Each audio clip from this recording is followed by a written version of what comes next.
We sometimes talk about people who are dying like they have one foot in this world and one foot in the next. Or on a humorous note, someone who's elderly might use the line, "I've got one foot in the next world and one foot on a banana peel." These humorous or thoughtful kind of comments belie a real truth, a truth that we accept, but the world does not. We live in a world that does not accept this anymore. It's the predominant culture in which we live. It's a culture of death, according to John Paul II. And this culture of death does not recognize that there is such a thing out there as something you cannot see, taste, touch, feel, measure, experience, even in any kind of human way. It's a world of the invisible. Some people say like this, we are surrounded by angels. One foot in this world, one foot in the next. Our lives are pretty comfortable, all things considered. You know, we're affluent, got enough food. I just spent some days out on the western part of the state and to see and experience, in a sense, what it was like for those pioneers to come here. The things that they just didn't have. Simple things, like sugar.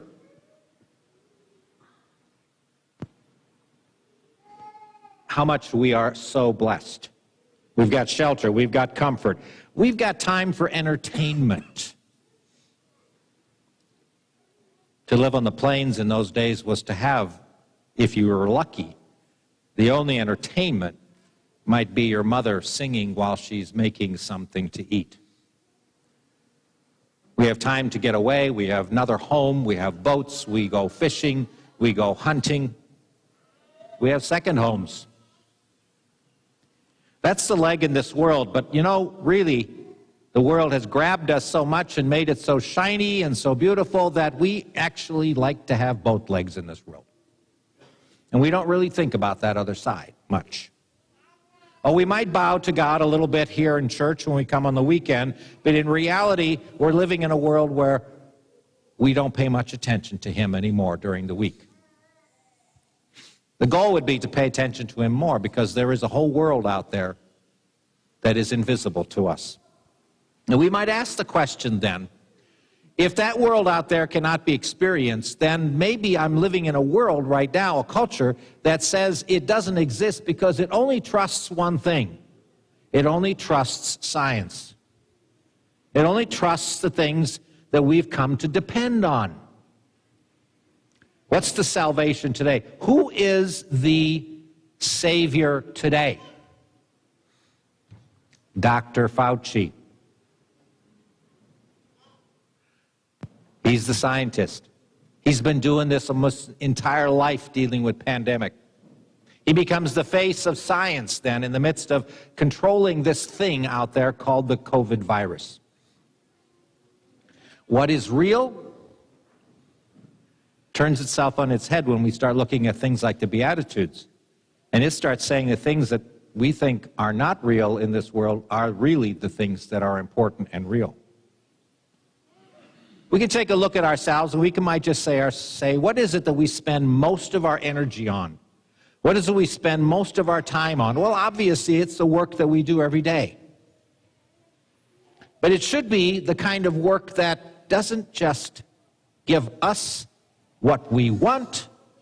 It also should be something that moves us towards something much more infinite. It says in the opening prayer of the Mass today, that we should use the things that pass in such a way as to grab a hold of, hold on to the things that endure. If you live in a world like we do today, then we think that those things that we can grab a hold of physically are the things that are most important, and we start putting ourselves, our faith in those things more and more. They become the pearl or the treasure. There once was a story given to teach a lesson. It was about a monastery out in the wilderness. People would come from the city to spend time at the monastery. But then they would go back to their busy lives. One of the visitors says to one of the spiritual director monks, he wondered, why is it that so many people come out here, but 99% of us, if not more, go back and deal with our busy lives? So the monk told him a story. He says, we have a dog here at the monastery. And once in a while, the dog will spy a rabbit, and off he'll go. Nothing can stop him. Barking all the way, chasing the rabbit all over the countryside. The other dogs in the area that people own start to hear the barking, and they start following the dog, and they start barking. Pretty soon, there's like 50 dogs following. But it doesn't take long before those other dogs start to kind of fall off. They quit barking, and they go back home. But the dog that keeps chasing the rabbit, what's the difference? What's the difference between that one dog and the others? It's because that first one saw the rabbit. And so that's the treasure in our lives. When we really know what the treasure is, that the treasure is something you cannot see, the treasure is something like Jesus, or our faith, or an experience of God in our life. When you had that in your life, you can't give up the chase. You're going to keep looking. You're going to keep digging. What does the digging mean? What does that buying the field mean when you sell everything in order to buy the field?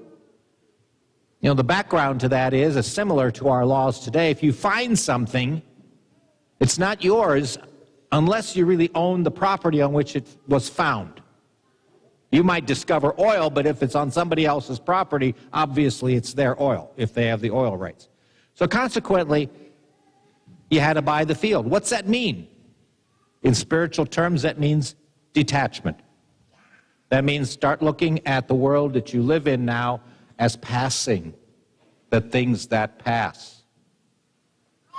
And start realizing, let me possess those things that really matter.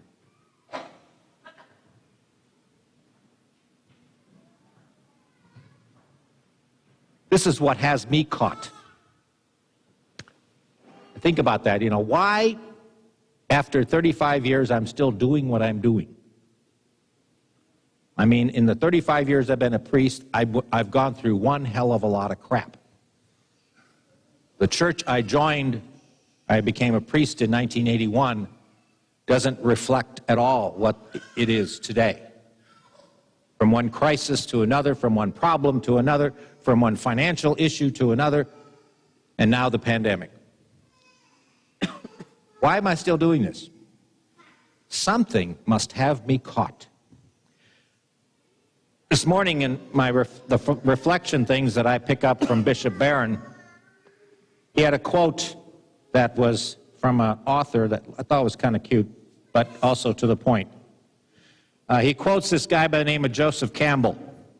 And he says, Joseph Campbell says that the greatest tragedy in life is not so much failure, but rather climbing the ladder of success and finding out that it is up against the wrong wall.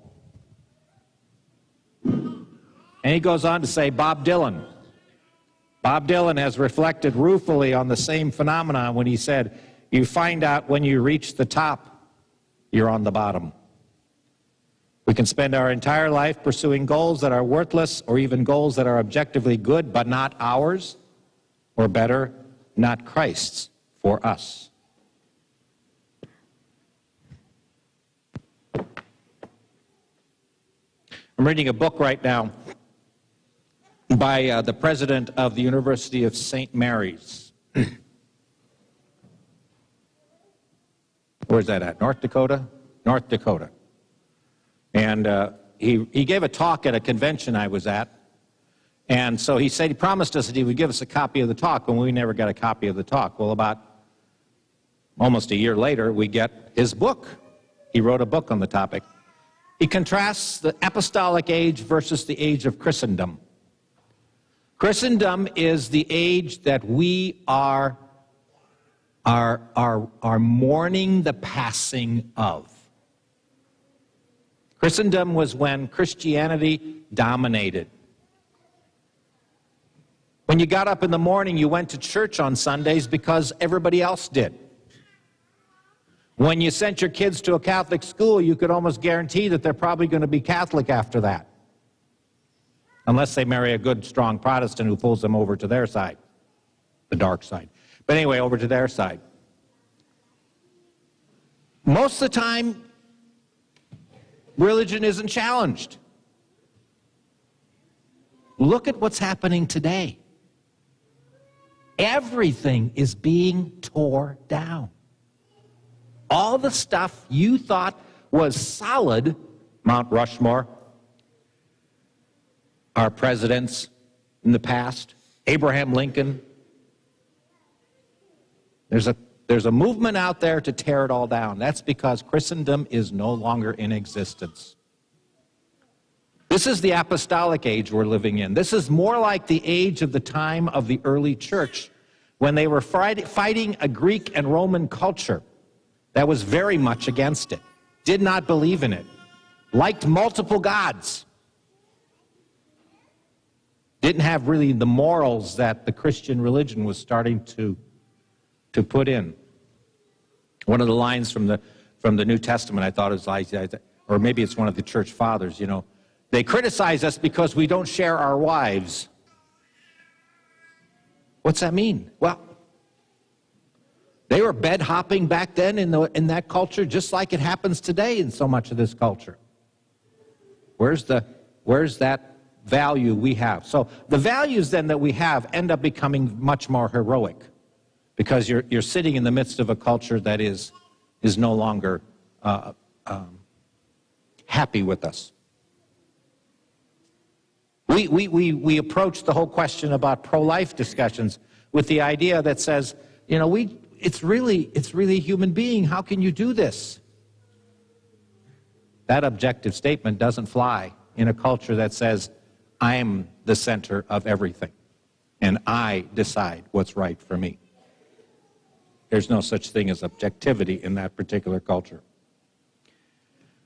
And so we are confronted with this today. The pearl of great price, the treasure. It is our faith. It is something invisible. It is something you cannot see, but it is something that you must work for. And you have to get rid of the things that pull you away from it. We have a little taste of that when we go through Lent, you give up something. But there's other things you have to give up, probably much more important.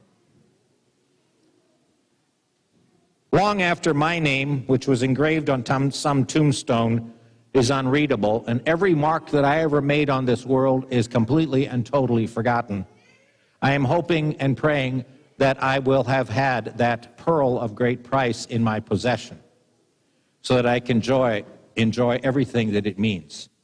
That means being in the presence of the one who is more real than anything, Jesus himself.